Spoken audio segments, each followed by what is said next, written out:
That's what leprechauns do. By Eve Bunting, illustrated by Emily Arnold McCulley. The three leprechauns sat under the chestnut tree. Ari looked up at the cloud-filled sky. "It's coming," he said, "and there's work to be done." Boo and Call put on their red shoes and their caps and strapped their packs to their backs. "We're ready," Boo said. "But why is it always us that has to put the pot of gold at the end of the rainbow? Especially since not a single soul ever finds it," Call added. Ari looked from one of them to the other. "Don't be asking," he said. "It's Leprechaun Duty, so it is. And fellas, remember, it's coming, so there'll be no time for mischief along the way." They walked in line, the one in front of the other one behind. No mischief along the way," they chanted. But when they got to the Ballybunion farm, they saw Mrs. Ballybunion's cow, Pansy, standing in the field. Ari whipped out the little bottle of red paint he kept in his backpack for leprechaun business. He ran across to Pansy. "Stand still, my lovely," he told her, and he painted her hoof scarlet red. Pansy looked down. "Pretty," she said. "Imagine Mrs. Ballybunion's face when she comes to milk you," Ari shouted. He and Boo and Call rolled over and over in the grass laughing. "She'll think I've been to a dance." Pansy did a couple of small hopping steps to demonstrate. The leprechauns clapped and whistled. "We'd be delighted to join you in a waltz or two," Ari exclaimed. "But we're in a desperate hurry." "I thought there was to be no mischief along the way," Boo reminded him. "Ugh, sure, but I couldn't help myself. Mischief's what leprechauns do," Ari said, "along with our more important duties." He glanced up at the tatters of clouds in the sky. "And we'd better not delay, for we've been delayed enough already." But as they were passing old Jamie Bradley's house, they saw Jamie's gray woolen long john spread out to dry on his hawthorn hedge. The leprechauns looked at each other and grinned. Quick as a cat pounce, they ran across to the hedge and stood one on top of the other and the other on top of him. Ari reached up and tied the two long john legs together in a tight knot.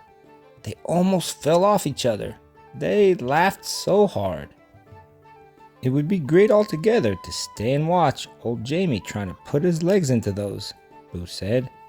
"But it will be a month of Sundays before they're dry, and we've no time to waste." They took a few minutes to somersault across Liam McGabb's garden. There was a yellow tennis ball in the middle of the road, and they rolled it along with them as they went. Miss Maud Murray's hen, Birdie, clucked at them from behind her gate. "Birdie," Ari said, "would you be doing us a favor? Could we trundle this ball up to your nest, and could you sit on it for us?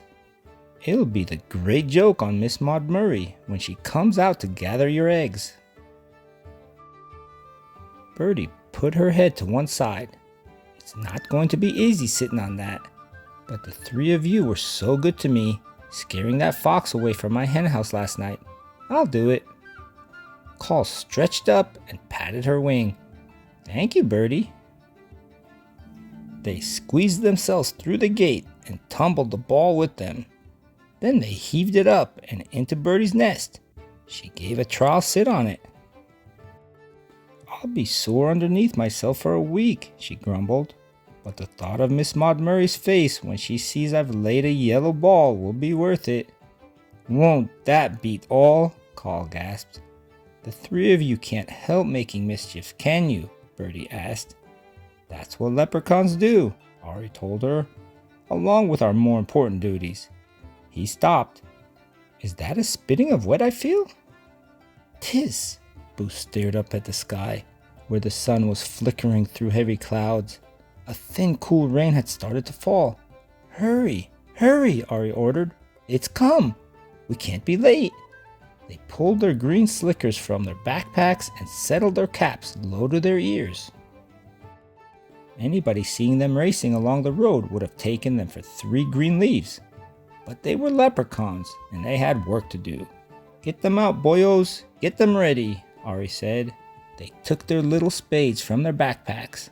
Then they stopped for a minute to look up at the rainbow. Blue and green and yellow and pink. That was arched across half the sky. "There it is," Ari said with satisfaction. "Come on!" They dashed across Paddywhacker's bog, found the place there where they kept a pot of gold buried for just such a rainbow occasion, and dug it up. Ari stood in the middle of the bog. "Here," he said. The 3 of them placed the pot of glittering gold in just the right spot and watched the rainbow curve itself all the way down till it ended on the top of the pot. The leprechauns settled themselves to wait. They toddled some grass stalk music, threw raindrops at each other, and ate the rose hips they'd brought for snacks. They waited long, but nobody came. Once again, nobody came. "You'd think somebody would find it," Call complained. "Somebody will, someday," Ari said. "Maybe we should put up a sign," Boo suggested. "Pot of gold, this way." No, Ari said. "That's not how it's done. There's a bit of magic to the finding, and a bit of luck, and a bit of imagination too. That gold's waiting for just the right person." The rain had stopped. The sun went behind a cloud. The rainbow shortened itself, then disappeared. No use waiting any longer. Call took off his cap and wrung the wet out of it. "If we hurry, we could be in time to see Miss Maud Murray discover Birdie's big yellow egg," he said. Boo laughed. "Won't that be the great things to see?" "All right then," Ari said. "We'll put a rush on this." They buried the pot again in its usual place. Ari patted the smoothed down bog dirt. "Don't worry, Pot," he whispered. "We'll be back to get you on the next rainbow day." Now we're off again to see what new mischief we can find. For besides our important duties, that's what leprechauns do.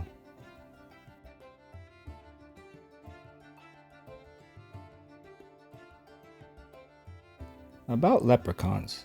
According to legend, the leprechaun is a tiny elf found only in Ireland. Most leprechauns are shoemakers to the fairies, who pay them gold for their work. The leprechauns, or little people, store their gold in pots and often bury one at the end of a rainbow. Since leprechauns love more than anything to play tricks, this may just be another. The gold at the end of the rainbow has not been discovered yet, but if you can find a leprechaun and pick him up, they must tell you where his gold is hidden. That is leprechaun law. So look for leprechauns in Ireland near clear springs of water, or close to the large rock formations, or at the end of a rainbow.